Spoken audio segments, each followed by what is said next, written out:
Feliz sábado, hermanos. Si pudiera acercar el micrófono a mi pecho, escucharía en mi corazón cómo suena. Pero no quiero pensar que es de nervios, sino de gozo y del privilegio que me da Dios de servirle en esta mañana. Les invito a inclinar el rostro para elevar una oración a Dios. Querido Padre Celestial, gracias, Señor, por tus bendiciones, gracias por tu amor. Abre, Padre Celestial, nuestra mente, abre nuestro corazón, abre nuestra razón, Señor, a tu palabra. Te rogamos, Señor, que tu Espíritu Santo sea quien nos dirija en el estudio de él. Señor, que esta espada de doble filo pueda entrar hasta lo más profundo de nuestro ser y que se cumpla lo que el Señor Jesucristo dijo en la oración intercesora. Santifícanos en tu verdad, tu palabra es verdad. Señor, necesitamos ser santificados y el único medio que hay para eso, Padre, es tu palabra. Que esta mañana, Padre, no sea una lectura más, sino, mi Dios, que pueda penetrar en lo más profundo de nuestro ser y que podamos ser transformados, que podamos ser redimidos, Señor, que podamos ser hechos nuevas personas. Por favor, Padre, todo esto lo rogamos en el nombre de Jesús. Amén. El tema de esta mañana lo he titulado Angustia o Paz. Y yo sé que si les pregunto qué prefieren para su vida, si prefieren angustia o prefieren paz, yo sé que todos van a elegir paz, ¿verdad? Creo que nadie es contento de vivir en angustia. ¿Qué es angustia? Angustia es aflicción. Y lo contrario a la palabra angustia es la palabra paz. Donde hay paz, hay victoria. Donde hay paz, hay fe. Donde hay paz, hay armonía. Donde hay paz, hay vida, vida plena. Pero donde no hay paz, hay zozobra. Donde no hay paz, hay inseguridad. Donde no hay paz, hay estrés, hay preocupación. Donde no hay paz, hay depresión. Y donde hay angustia, hay pecado. Con eso no quiero decir que nunca vamos a padecer alguna de estas cosas, ¿verdad? Lo vimos en la lección esta mañana. En cualquier momento de nuestra vida podemos pasar por momentos angustiosos. Pero si usted está pasando por un momento de estos en esta mañana, yo les quiero decir que hay esperanza en Cristo y que podemos encontrar paz en nuestro Señor Jesús. El Señor Jesús nos dio promesas y nos dio una de ellas que es muy bonita. Y las promesas de nuestro Dios se cumplen, son reales. Y se encuentra en el libro de Juan, en el capítulo 14, y vamos a leer el verso 27. Busque su Biblia y busque el texto para que lo lea usted mismo. Dice Juan 14, 27. La paz os dejo, mi paz os doy. No os la doy como el mundo la da. No se turbe vuestro corazón ni tenga miedo. Amén. Cristo Jesús no solo nos da paz, sino que Él es el representante de la paz. Cuando Él estuvo en esta tierra durante sus 33 años de ministerio, Él fue paz. Donde Él iba, reflejaba paz. Su rostro, sus acciones reflejaban paz. En medio del conflicto más grande, en medio del conflicto cósmico más grande que el mundo estaba viviendo, Jesús lo pasó en paz, vivió en paz y se retiró en paz después de haber culminado su obra en esta tierra. Esta tierra, este mundo, experimenta todo menos la paz de Dios. ¿Están de acuerdo conmigo en eso? ¿Han visto las noticias? ¿Han visto lo que está pasando en otros países? ¿Ustedes creen que eso es paz? No. Jesús vive esa paz y el Señor nos está prepara un grupo de personas que viven la paz de Jesús. Y Él está preparando a estas personas para poder ir al cielo con Él. Pero ¿cómo conseguimos esta paz? Bueno, vayamos a Proverbios capítulo 3, verso 1 al 4, y es parte de la lectura de esta mañana. En el libro de Proverbios vamos a leer en el capítulo 3, los versos 1 al 4. Dice así: Hijo mío. Me encanta cómo dice este versículo, porque la expresión aquí de Dios es como de un padre amoroso a su hijo. ¿Sí lo notan? Dice: Hijo mío, no olvides mi ley. Tu corazón guarde mis mandamientos, porque alegrará tu vida y te dará paz y prosperidad. El amor y la fidelidad nunca se aparten de ti. Átalos a tu cuello, escríbelos en la tabla de tu corazón, y hallarás gracia y buena opinión ante los ojos de Dios y de los hombres. ¿Por qué en el mundo no hay paz? ¿Saben por qué no tenemos paz? Porque nos hemos olvidado de los mandamientos de Dios. Porque nos hemos olvidado de la ley de Dios. Proverbios aquí dice: no olvides mi ley. Tu corazón guarde mis mandamientos, porque alargará tu vida y te darán paz y prosperidad. Todo el que se olvida de la ley pierde la paz. Todo el que se olvida de la ley pierde la seguridad. Todo el que se olvida de la ley, de cualquier parte de la ley, de cualquier punto, porque el que se olvida de un punto de la ley, se olvida de toda la ley. Ese pierde la tranquilidad, ¿verdad? Pierde la vida. Porque lo que queda si no hay paz, ¿qué es? Es angustia, es zozobra, lo que queda es aflicción. Y eso no es vida. El antídoto contra el pecado es la ley de Dios. Porque la ley de Dios nos separa del pecado y nos acerca a Dios. Y Jesús dijo: la paz os dejo, mi paz os doy. Y un testimonio de esta paz que da el Cordero de Dios es el testimonio de la vida del apóstol Pablo. El testimonio de la historia de la conversión del apóstol Pablo puede ser un símbolo de lo que tú y yo podemos llegar a ser si vivimos en Cristo Jesús. Y si hacemos lo que dice Salmo 119, 165. Acompáñame a leerlo. Salmo 119 y vamos a leer el verso 165. Amén. Dice: mucha paz gozan los que aman tu ley, y no hay para ellos tropiezo. Vea qué texto tan bonito. Dice: mucha paz gozan los que aman tu ley, y no hay para ellos tropiezo. Si volvemos al inicio, dijimos que angustia es sinónimo de transgresión, sinónimo de estar separados de Dios. Angustia es sinónimo de pecado, donde hay aflicción, donde hay pena, donde hay inestabilidad, no hay paz, de acuerdo con las Sagradas Escrituras. Esto se debe a que nos hemos alejado de Dios. Pero dice que mucha paz gozan los que aman tu ley, y no hay para ellos tropiezo.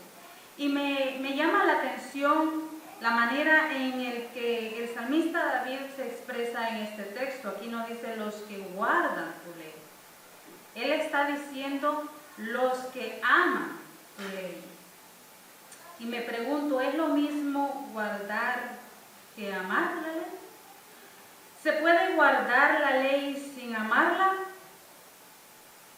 Ahora, ¿se puede amar la ley y no guardarla? ¿Qué es eso de amar la ley? ¿Qué significa amar la ley de Dios? Amar la ley de Dios es amar al autor de la ley. Y el autor de la ley es el mismo creador, es el mismo Padre, el mismo Redentor, es el mismo Señor. Yo tengo que preguntarme y analizar esto, ¿qué es esto de amar la ley de Dios? Y aún más, reflexionar y pensar, ¿estoy amando yo la ley de Dios? ¿Estoy amando al creador de la ley? ¿O estoy guardando la ley sin amarla?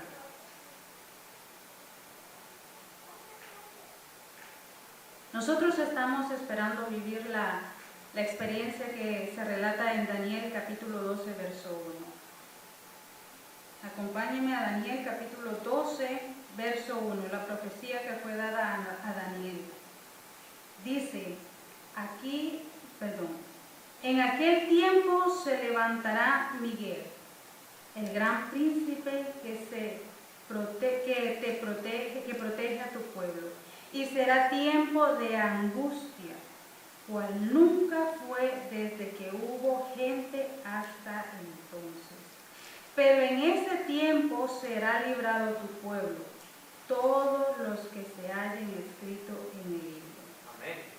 Tiempo de angustia, dice Daniel. Esta profecía fue dada para Daniel para el tiempo del futuro, ¿verdad? El tiempo que estamos viviendo hoy. Tiempo de angustia porque se ha quebrantado la ley. Han invalidado la ley. Pero aún en este tiempo de angustia habrá un remanente. Y Apocalipsis nos habla de él. Apocalipsis 14, 12 dice lo siguiente. Aquí está la paciencia de los santos, los que guardan los mandamientos de Dios y la fe de Jesús.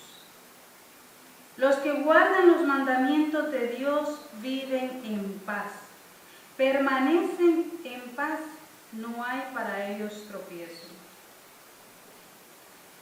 Y es hora, querido hermano, de que tú y yo, en este mundo de angustia, en este mundo de aflicción, en este mundo de estrés, en este mundo sin ley y sin justicia, vivamos en paz.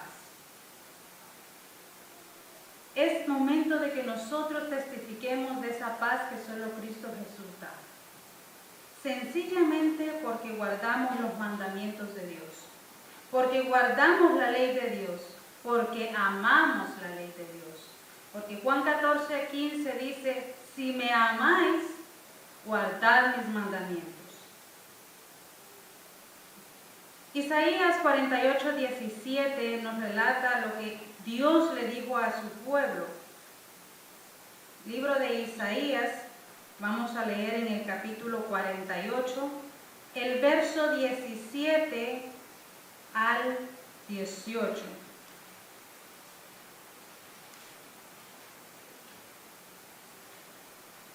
Amén.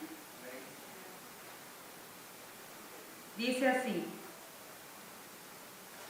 Así dice el Señor tu Redentor, el Santo de Israel. Yo, el Señor tu Dios, que te enseña para tu bien, que te encamina por la senda que debes seguir. Si hubieras atendido a mis mandamientos, tu paz hubiera sido como un río, y tu justicia como las ondas del mar. Wow. Interesante, ¿verdad? Nos repitan a nosotros. Estamos a tiempo. Dice, si hubieras atendido mis mandamientos, tu paz hubiera sido como un río. Y ahí mismo en el libro de Isaías, acompáñame al capítulo 32 y vamos a leer el verso 17. Y dice, y el resultado de la justicia será paz, y el efecto de la rectitud, reposo y seguridad para siempre. Y perdone que yo lea y relea los textos, pero si yo quisiera que si usted al salir de aquí, si no se acuerda de todo lo que dije, por lo menos lleve en su mente los textos que leímos. Dice, y el resultado de la justicia será paz, y el efecto de la rectitud, reposo y seguridad para siempre. ¿Sabe, mi querido hermano, que Satanás odia la palabra justicia? Porque él no trabaja en justicia. Y en la Biblia encontramos el ejemplo más maravilloso de lo que es la justicia, de lo que es hacer lo recto. Y es el testimonio de Cristo Jesús durante el tiempo que vivió en esta tierra. La conducta de Jesús, la manera como Jesús vivió su vida aquí en la tierra, es el ejemplo perfecto de hacer lo correcto. Y es que si analizamos un poquito, que Jesús hizo lo correcto con el ciego. Jesús hizo lo correcto con los fariseos. Jesús hizo lo correcto con los endemoniados. Jesús hizo lo correcto con los saduceos. Jesús hizo lo correcto con los ladrones en la cruz. Jesús hizo lo correcto con los que lo condenaron y lo crucificaron. Jesús hizo lo correcto con cada ser humano. Y Él vivió en paz y en justicia. Y en fe, Él es el ejemplo de tu vida y de la mía. Él es el ejemplo de cómo tú y yo debemos vivir.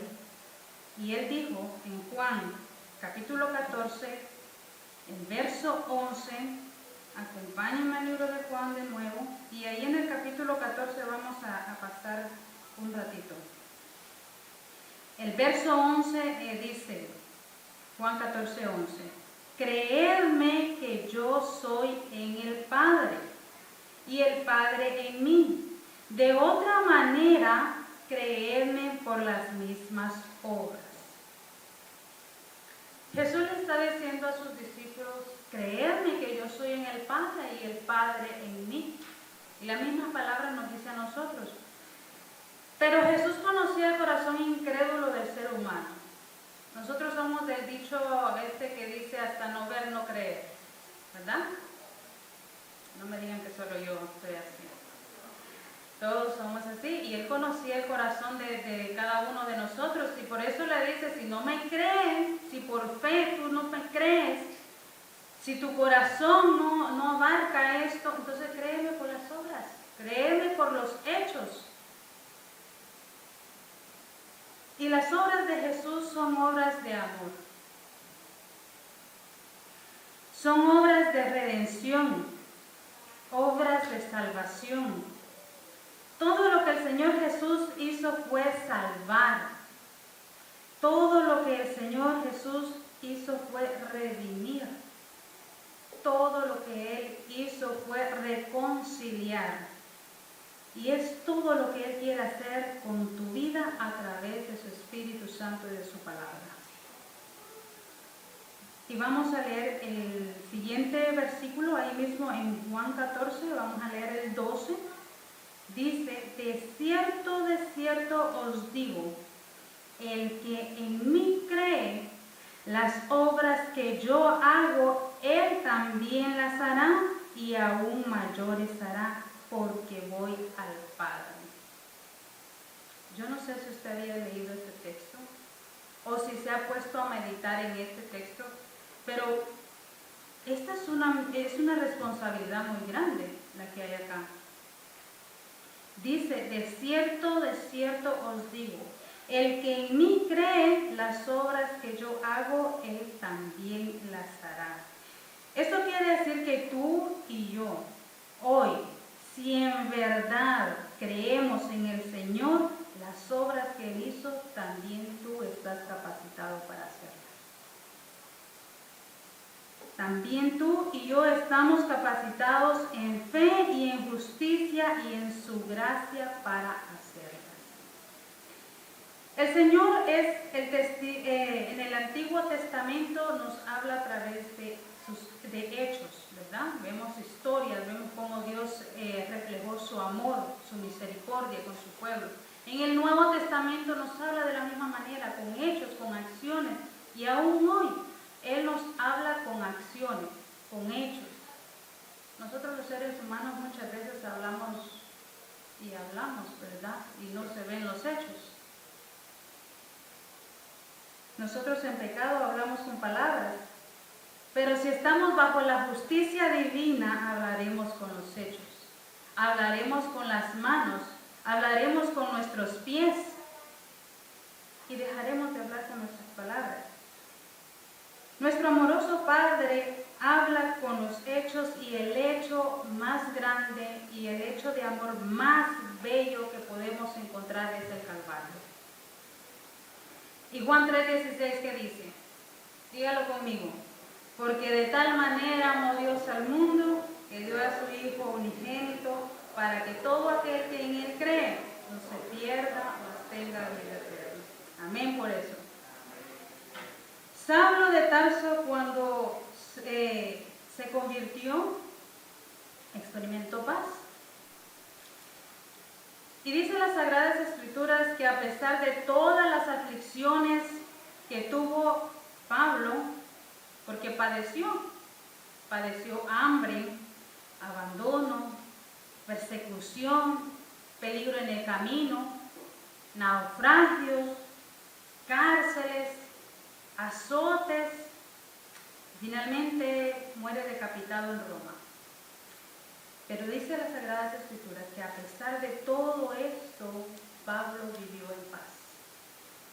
Mucha paz vivió Pablo durante todo su ministerio. Y yo estoy segura que cuando Pablo murió, él murió con la certeza de que la corona de justicia el Señor la tendrá para él. Y no solo para él, sino también para todo aquel que haya vivido en justicia, en armonía con la ley de Dios y haya vivido en la paz de Jesús. Amén. Ahora ahí mismo, en el libro de Juan, en el verso 14, en que dijimos que íbamos a quedarnos un ratito, vamos a retroceder y vamos a leer el verso 10. Juan 14:10. Dice, vea, el Señor Jesús nos hace una pregunta. ¿No crees que yo estoy en el Padre y el Padre en mí? Las palabras que os hablo no las hablo de mí mismo, sino que el Padre que mora en mí, Él hace las obras. ¿No crees que estoy en el Padre y el Padre en mí? Te pregunto, querido hermano, ¿tú estás en el Padre? ¿El Padre está en ti? ¿Es posible poder estar en el Padre como lo hizo Jesús?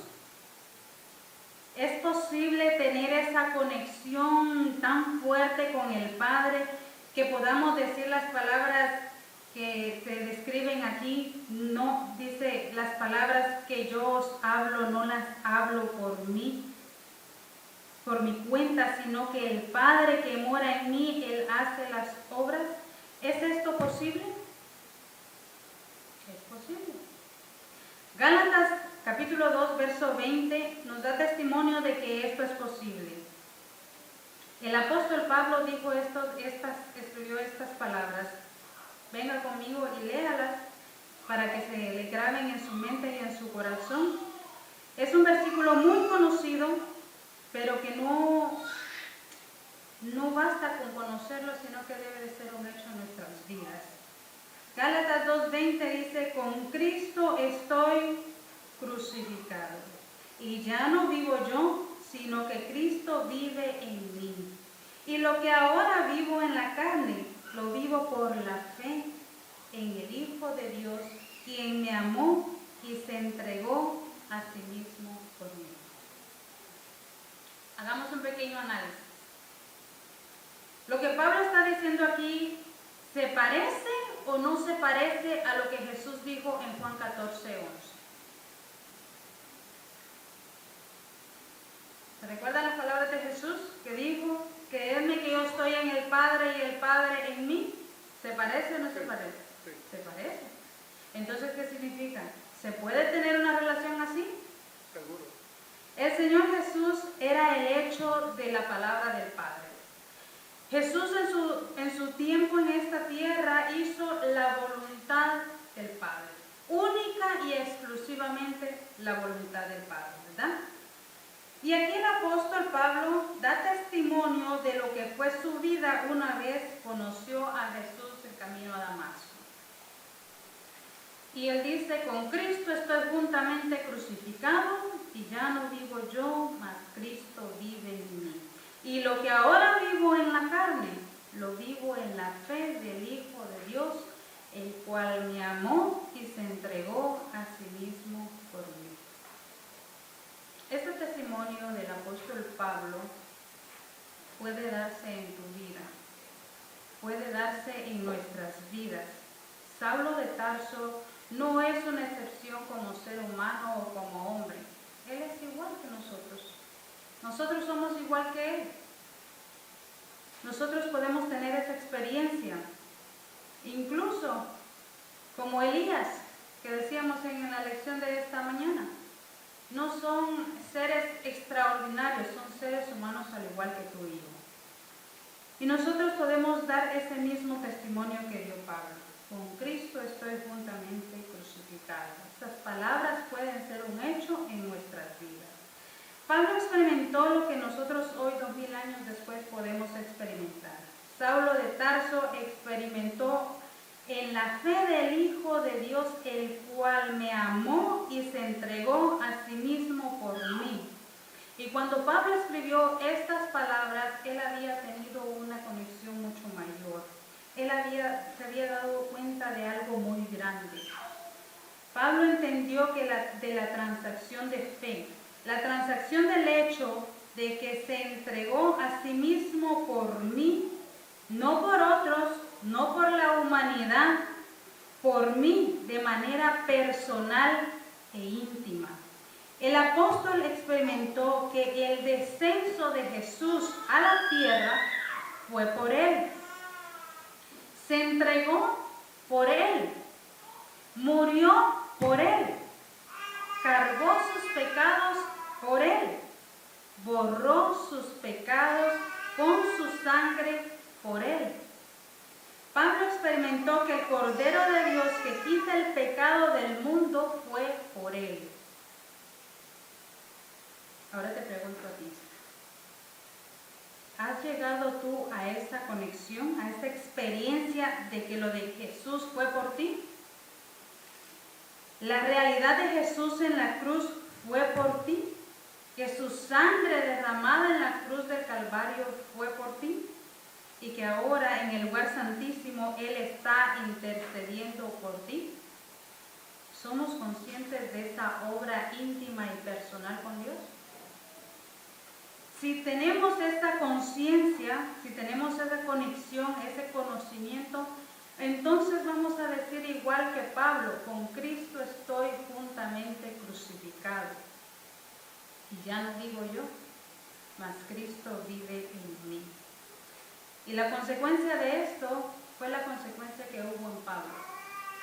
Paz, armonía, reconciliación, seguridad, nada de estrés, nada de frustración, nada de aflicción, nada de pesar, nada de congoja, solamente paz. El apóstol Pablo experimentó lo que dice Juan 14:27. La paz os dejo, mi paz os doy.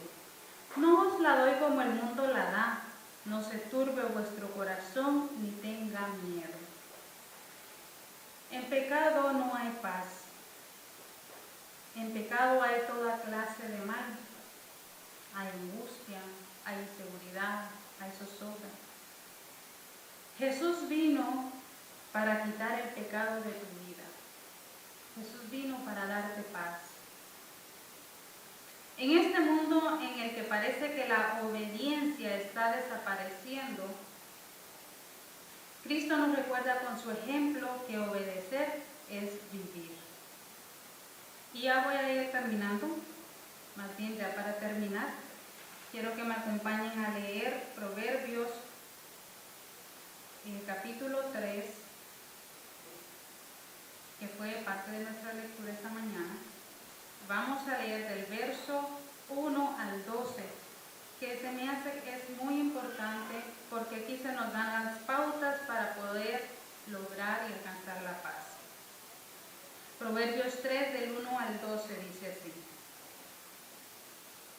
Hijo mío, no olvides mi ley, tu corazón guarde mis mandamientos, porque alargará tu vida y te dará paz y prosperidad. Amén. El amor y la fidelidad nunca se aparten de ti. Átalos a tu cuello, escríbelos en la tabla de tu corazón y hallarás gracia y buena opinión ante los ojos de Dios y de los hombres. Fíate del Señor de todo tu corazón y no te apoyes en tu prudencia. Reconócelo en todos tus caminos y Él enderezará tus veredas. No seas sabio en tu opinión, sino teme al Señor y apártate del mal, y eso traerá salud a tu cuerpo y fortaleza a tus huesos. Honra al Señor con tus bienes y con la primicia de todos tus frutos, y serán llenos tus graneros con abundancia, y tus lagares rebosarán de mosto. Hijo mío, no menosprecies la disciplina del Señor, ni te fatigues por su reprensión, porque el Señor reprende al que ama, como el Padre al Hijo a quien quiere. Querido hermano, que hoy dirijamos nuestra vida en el sentido contrario a lo que es el pecado. Es mi deseo y oración que tú y yo permanezcamos juntos en Cristo Jesús, para que Él viva en ti y en mí, y gocemos de esa paz que solo Él nos puede dar. Si aún no has entregado tu vida a Él, no esperes más tiempo. Entrégate a Él, guarda sus mandamientos y tendrás paz. Les invito a hacer una oración final. Querido Padre, gracias por tu palabra, gracias Señor, porque es palabra viva y santa. Ahora, Padre Celestial, obra en nosotros el querer como el hacer tu buena voluntad. Amén. Ayúdanos, Padre, a ser obedientes a tu palabra y a seguirla, Señor, a amarla, a obedecerla, Padre, para encontrar paz, Señor. Y que podamos ser ejemplo hacia los demás, Padre Celestial, que aún en un mundo de angustia, aún en un mundo de dolor, de inseguridad, en ti encontramos paz y gozo, Señor. Bendice a cada uno de los presentes, Padre, llévalos con gozo y con paz a sus hogares. Quédate con nosotros el resto del día, mi Dios, y bendice nuestra semana. Te lo rogamos, Señor Jesús, en el nombre de Jesús. Amén. Que el Señor te bendiga, querido hermano, que el Señor te guarde, el Señor haga resplandecer su rostro sobre ti y tenga misericordia de ti.